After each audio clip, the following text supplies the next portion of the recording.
Ekonomski razvoj, podrška lokalnim biznisima, poruke su koje često u okviru dijaloga Beograda i Prištine možemo da čujemo i od stranih posrednika i od domaćih pregovarača. Međutim, kako zapravo izgleda baviti se biznisom recimo u Gračanici i kako sve odluke, ali dijalog Beograda i Prištine utiču na recimo proizvodnju piva. O tome, ali i o drugim aktuelnim temama u okviru dijaloga Beograda i Prištine i to kako izgleda život Srba na Kosovu, razgovaram sa Isakom Vorgučićem, inače direktorom Radija Kim, ali u ovom slučaju u kapacitetu nekoga ko proizvodi Pivdžan pivo.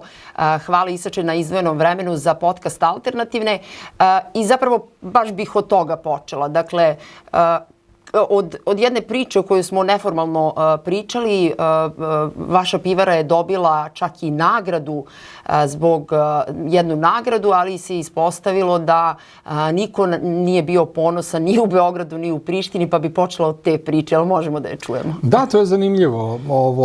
Naša pivara postoji od 2017. godine. 2016. smo počeli da se bavimo pivom, supruga i ja. I 2023.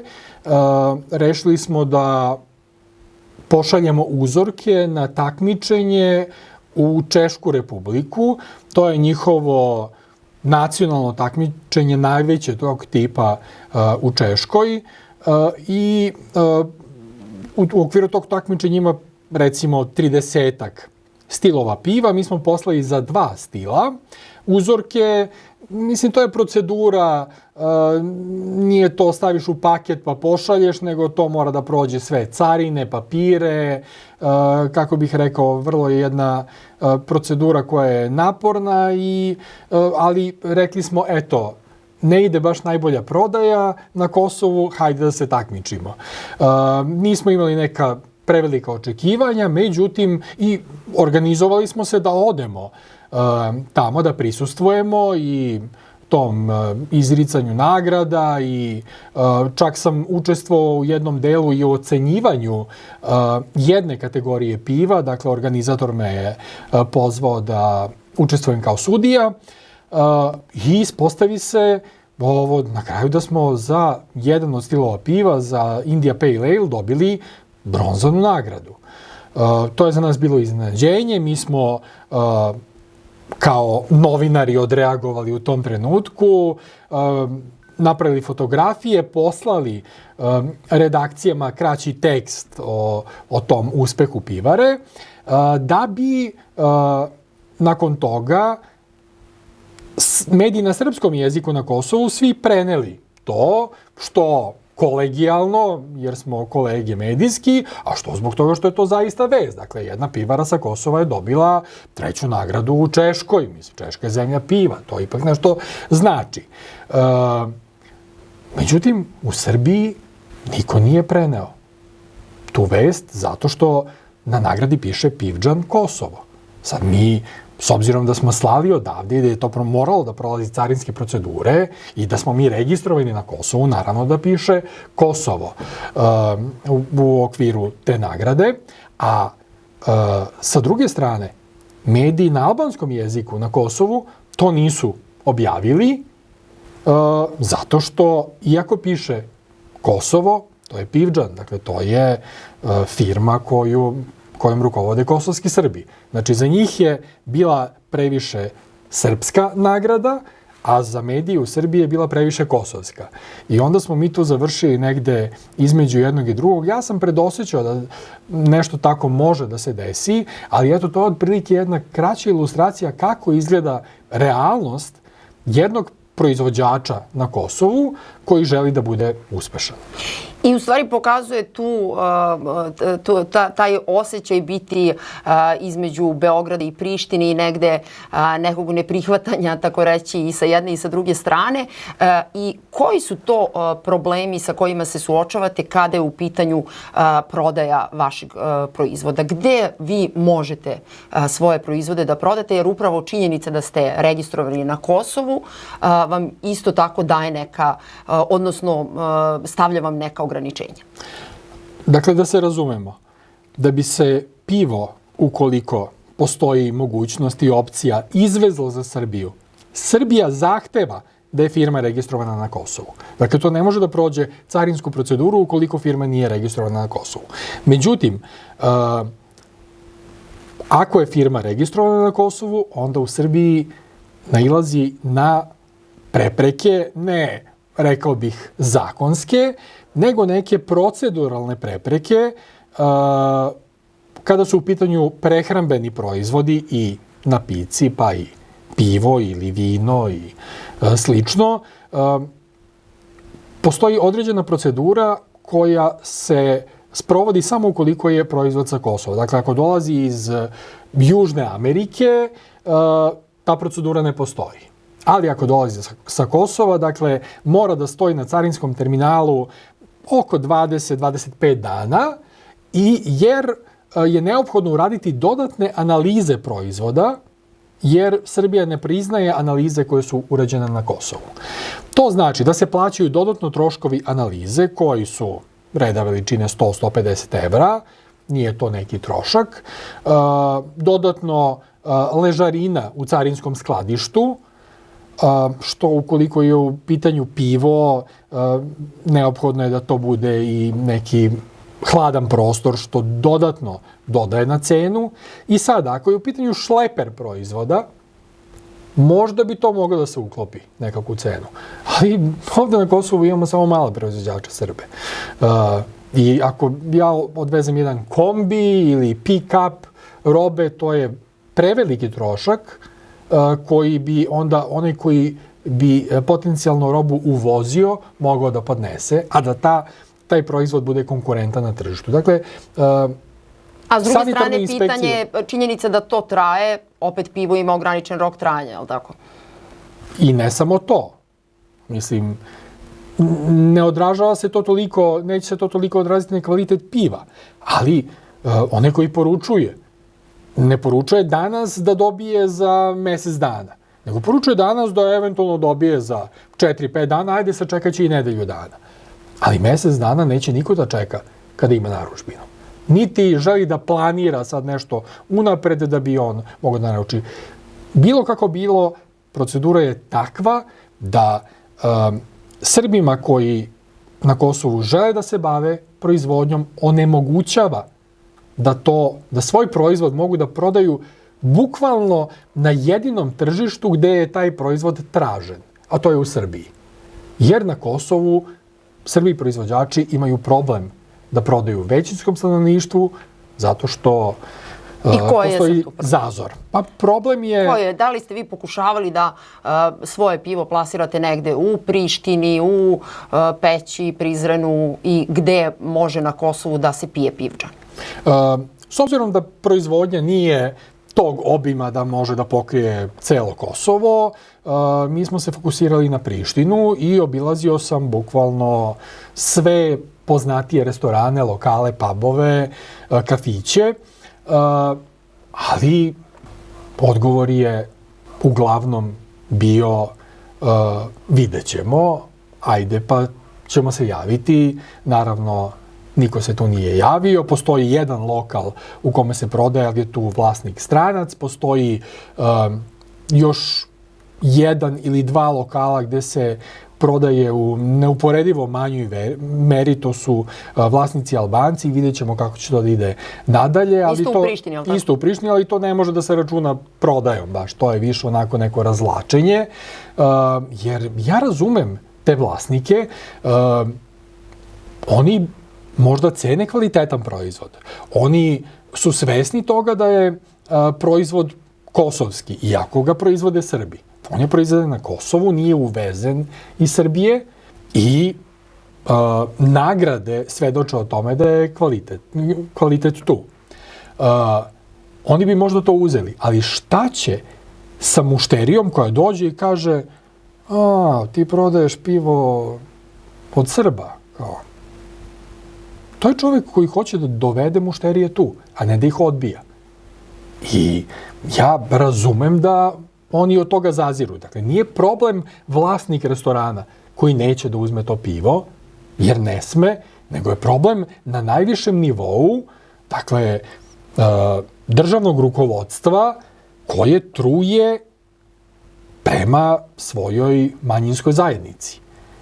I onda ljudi jednostavno nisu u stanju da preuzmu inicijativu da sada se oni bore protiv toga.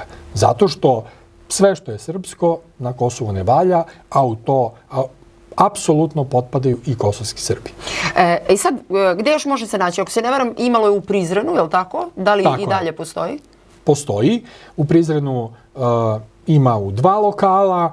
To su ljudi koji su sami kontaktirali pivaru Pivdžan. Rekli su mi želimo da imamo lokalni kosovski proizvod u svojoj ponudi i čvrsto stoje pri tome i naručuju redovno, više u letnjem periodu, tokom zime nešto manje, ali konstantno, tako da doduše Prizren je, kako bih rekao, nešto drugačiji grad generalno, na Kosovu možda neuporediv sa bilo čim. Dakle, Prizren je grad koji ima tradiciju, Prizren je jedan multietnički grad gde možete da čujete, da tako kažem, slovenski jezik na ulici. Dakle, tu ima Bošnjaka, ima Turaka koji znaju srpski, ima Goranaca, ima Torbeša. Dakle, govoriti srpski u Prizrenu nije toliko opasno kao, reklo bi se, u nekim drugim delovima.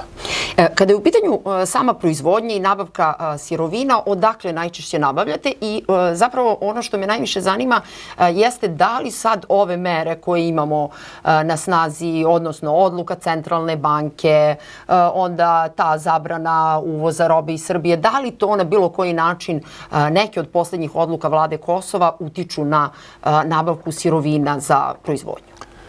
Ne utiču.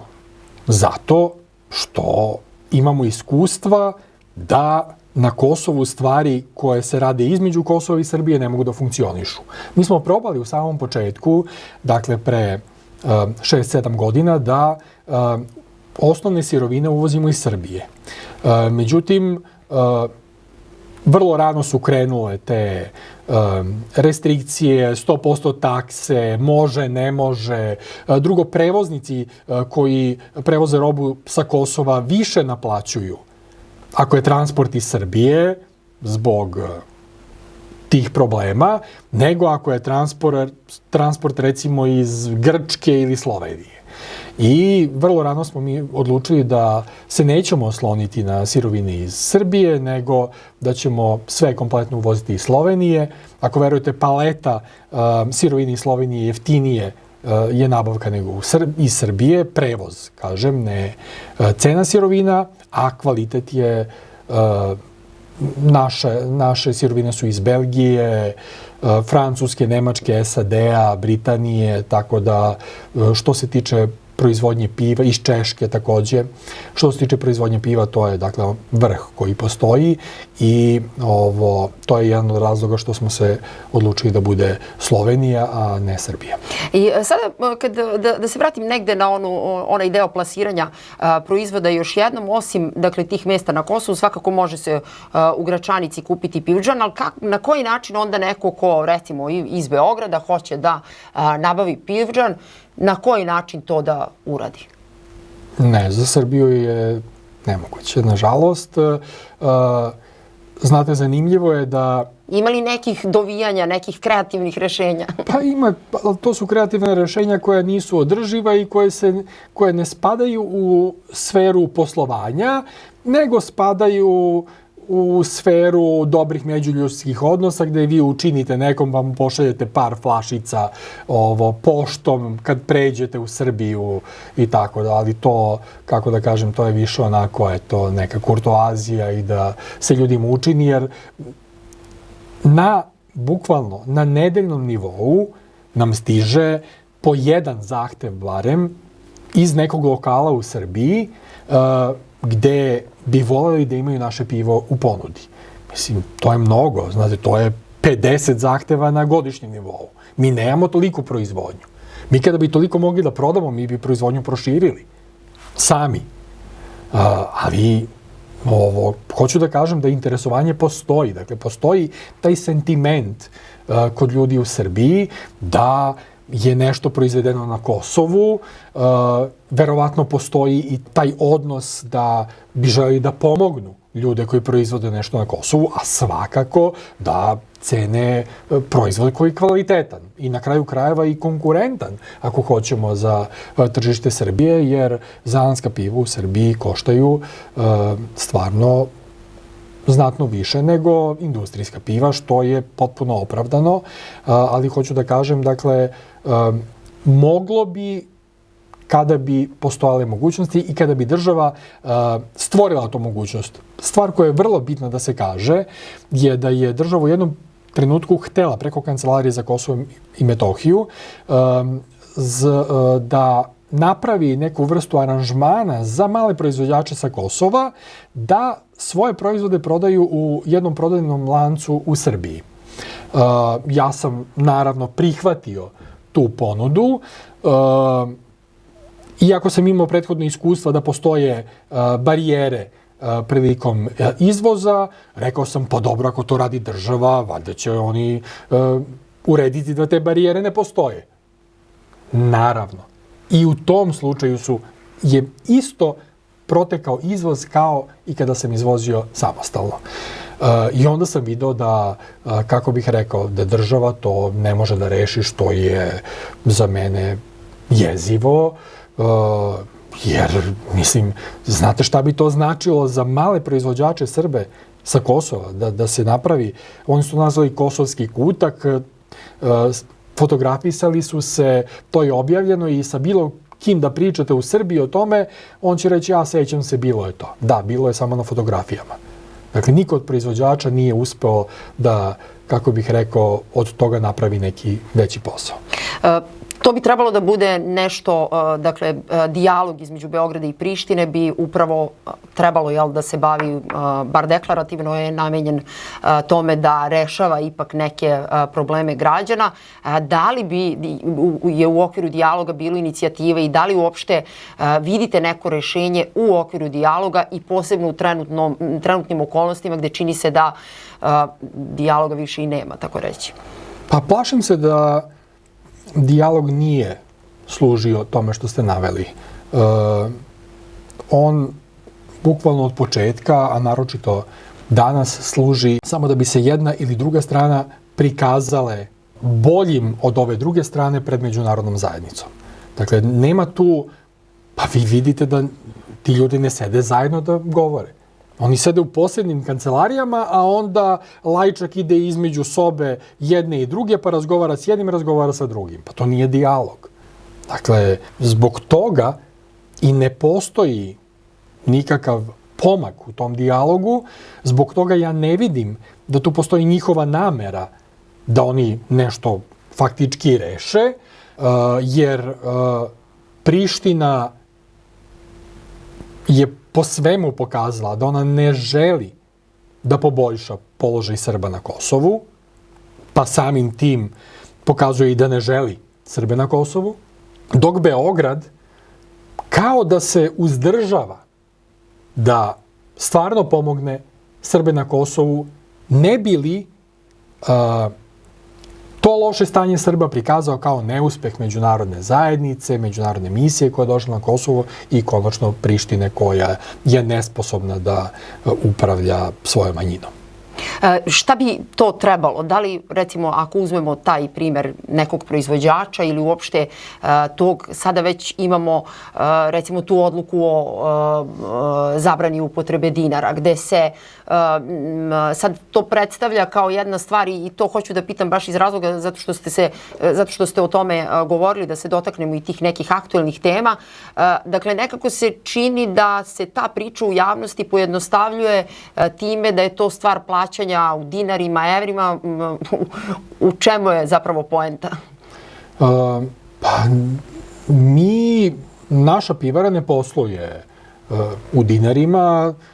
Kako da kažem, mi kada nabavljamo sirovine, to je u evrima, kada prodajemo, to je u evrima. Naravno, lokalno u prodavnicama u Gročanici proizvod je mogao da se kupi i u dinarima, dakle to na kasi preračunaju, plati se u dinarima, ili kod nas u pivari može da se kupi u dinarima. Ja nemam ništa lično ni protiv dinara, ali ceo taj problem oko dinara evra nije problem oko valute za kosovske Srbe, zato što je njima potreban novac, pa ne znam, makar to bili dolari ili ne znam nija šta, da bi mogli da finansiraju svoje aktivnosti. A pre svega škole kojima je neophodno da mogu da kupe, ne znam, drva za ogrev, da plate električnu energiju, vodu, neke usluge koje u školama, mimo plata, dakle to ne govorim sad o platama za zdravstvene radnike i za prosvetare, nego za funkcionisanje normalno tih institucija. Njima, oni i onako, kada bi im se uplaćivali dinari ranije, preko Komercijalne banke i Poštanske štedionice, oni bi te dinare zamenili u evre da plate struju u Gračanici. Jer ne može se u dinarima platiti struja Kosovskoj korporaciji za elektroenergetiku. Meni je jasno da Beograd time nateže i da smatra da, ne znam, gubi suverenitet time što se odriče dinara i tako, ali sam siguran da država, ako je zaista ozbiljna i zaista jaka i zaista veruje u sebe, može da nađe načina da pomogne ljudima i da prebrodi bilo kakve prepreke da bi se nastavio život da funkcioniše, jer bez nastavka funkcionisanja tog života šta će onda i dinar? Sve da svi plaćaju dinarima, ništa ne vredi. I Albanci da plaćaju dinarima, neće nam ništa vrediti ako Srbi odu sa Kosova. Mislim, ne znam u čemu je poenta. Da prebacimo to na suštinski, da pojasnimo. Dakle, ta odluka o dinarima svakako ne utiče na, recimo, vašu pivaru, ali utiče na funkcionisanje onih institucija Republike Srbije poput zdravstva, školstva, kao što ste i rekli, i da li tu uopšte se vidi, zapravo bi to pitanje trebalo da bude rešeno ako je po tom dijalogu i briselskim sporazumima kroz mehanizam zvani Zajednica srpskih opština ili Zajednica opština sa većinskim srpskim stanovništvom, da li bi to rešilo probleme i da li uopšte postoji naznaka da se na taj način to sve reši? Pa, smatram da bi svakako to bilo rešenje, ali iako se, ne znam, ukidanje dinara ne utiče direktno na našu pivaru ili na naš radio, utiče na našu porodicu. I meni i mojoj porodici su potrebne zdravstvene usluge. Deca su, svo troje je u školi. Ako škola ne može da se finansira, gde će ići u školu? To je, presudno je za svakog. Da li prima dinari iz Srbije, ne prima dinari iz Srbije, za svakog Srbina i ne samo za Srbina na Kosovu, nego i za veliki deo i Roma i Goranaca i drugih nacionalnih manjina je vrlo bitno da te institucije funkcionišu, pa čak i za Albance, da kažem, jer imate i dosta Albanaca koji dolazi i traži zdravstvene usluge u srpskim sredinama, jer su bolje. A verovalo se svojevremeno da će Zajednica srpskih opština, naročito zbog onoga što stoji u sporazumu, a to je da će obuhvatiti zdravstvo, školstvo, urbano planiranje, ruralni razvoj i tako dalje. Dakle, da će samim tim, da bi te institucije funkcionisale, morati da reši pitanje finansiranja i načina na koji će se finansirati. Pričano je naširoko da će to biti onda mnogo transparentnije, da će novac transparentnije dolaziti do korisnika. To je odlična stvar i treba da bude tako, svakako.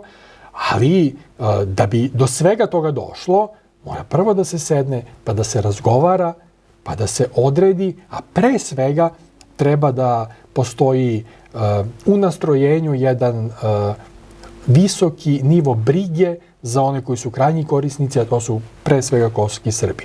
A toga nema. Dakle, što se tiče Prištine, toga nema. Praktično ne može da se vidi da ga je bilo i u periodu nakon 99. ali jednostavno, reklo bi se, nisu čačkali direktno. Sada je došla vlada Aljbina Kurtija koja nemilosrdno iz dana u dan samo uvodi nove mere i ne znam dokle će to moći da se podnosi. I šta bi za vas, šta biste vi očekivali, eto da završimo time, šta biste očekivali od pregovarača da na pravi način zastupaju ono što su vaši problemi po onome što ste rekli, očigledno da to ne čine.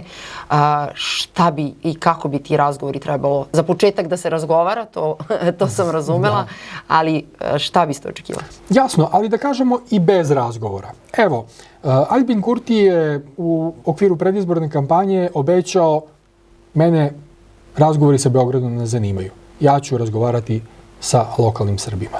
Super. Evo, mi smo 5-6 kilometara od Prištine. Nas se tiče to. Naravno, treba da se bavi lokalnom zajednicom Srba. Međutim, od toga nije bilo ništa. Ono što bi mi, bez ikakvog dijaloga i ne znam, čak i da je Beograd potpuno naopak u vezi toga i da neće nikako da razgovara sa Prištinom nikada, Aljbin Kurti može ovoga trenutka da zaustavi prvo akcije koje su i protivpravne i protivzakonite na severu Kosova, može da zaustavi odluke koje direktno pogađaju srpsku zajednicu. A to je zabrana uvoza robe. Mi knjige ne možemo normalno da donesemo deci na Kosovo, nego moramo da ih švercujemo u gepecima. Drugo, može da prestane sa naopakom retorikom. To može istog trenutka. To ne trebamo tu pregovori, ni Beograd, niti ubeđivanje stranaca. Može, kako bih rekao.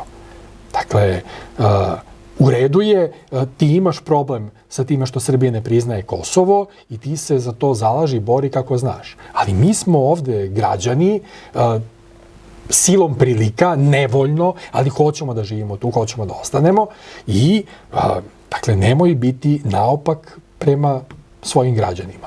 On to ne želi. Želi da bude naopak i želi da vrši pritisak. Ali kažem, to je mogućnost koja postoji. Ako bi se to desilo ovog trenutka, moje neko predviđanje je da je potrebno minimalno narednih 5 godina da se donekle normalizuju odnosi prema lokalnim Srbima na Kosovu.